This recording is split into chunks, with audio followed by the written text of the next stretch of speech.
नमस्कार मंडळींनो, आजच्या व्हिडिओमध्ये आपण 11 जुलै 2026 पर्यंत मुख्यमंत्री ग्रामीण पशुधन उद्योजकता विकास योजना संदर्भातील सर्व महत्त्वाचे अपडेट जाणून घेणार आहोत। जर तुम्ही शेतकरी, पशुपालक, महिला बचत गटाचे सदस्य किंवा ग्रामीण भागातील युवक असाल तर हा व्हिडिओ शेवटपर्यंत तुम्ही नक्की बघा। ओके, आता जी या संदर्भात पहिली अपडेट आलेली आहे ती म्हणजे सर्वप्रथम महत्त्वाची बातमी म्हणजे की मुख्यमंत्री ग्रामीण पशुधन उद्योजकता विकास योजनेसाठी ऑनलाईन अर्ज प्रक्रिया सध्या सुरू आहे। ओके, पात्र लाभार्थी अधिकृत माध्यमातून अर्ज करून या योजनेचा लाभ घेऊ शकतात आणि मी सुद्धा तुम्हाला हेच सांगेल, शक्य तितक्या जास्त शेतकरी मंडळींनी, युवकांनी या ऑनलाईन अर्जाला तुम्ही पसंती द्या आणि ऑनलाईन अर्ज प्रक्रिया तुमची पूर्ण करून घ्या। ओके, आता जी दुसरी अपडेट आहे ती म्हणजे की या योजनेसाठी राज्य सरकारने 13 एप्रिल 2026 रोजी जारी केलेल्या शासन निर्णयानुसार योजना जी ही आहे ती राज्यभर राबवण्यात येत आहे। त्यानुसार लाभार्थी निवड, अर्जांची छाननी आणि मंजुरीची जी प्रक्रिया आहे ती सध्या सुरू आहे। तसेच या योजनेत पात्र प्रवर्गानुसार 50% 75% अनुदान दिले जात आहे।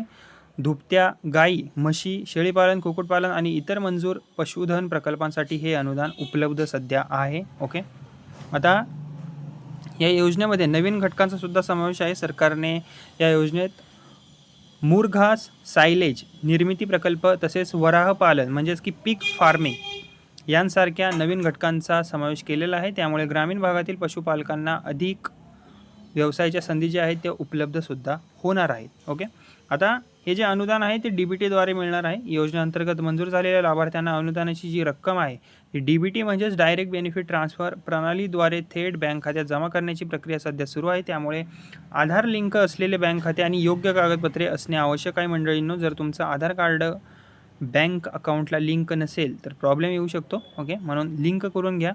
तसेच अनेक शेतकरी आणि पशुपालक अनुदान वाढीची वाट पाहत आहेत, मात्र 11 जुलै 2026 पर्यंत या योजनेच्या अनुदानाच्या टक्केवारीत किंवा पात्रतेच्या अटींमध्ये किंवा नवीन आर्थिक पॅकेजाबाबत कोणती अधिकृत घोषणा अजून तरी करण्यात आलेली नाही आहे। त्यामुळे सध्या योजना विद्यमान शासन निर्णयानुसारच सुरू आहे। ओके, आणि मंडळींनो, जर तुम्ही या योजनेसाठी अर्ज करणार असाल तर सर्व आवश्यक कागदपत्रे, आधार कार्ड, बँक खाते, रहिवासी पुरावा आणि संबंधित पशुपालन प्रकल्पाची माहिती जी आहे ती तुम्ही पूर्ण तयारीत ठेवा। अपूर्ण कागदपत्रांमुळे काय होऊ शकतं, अर्ज मंजुरीला विलंब होऊ शकतो।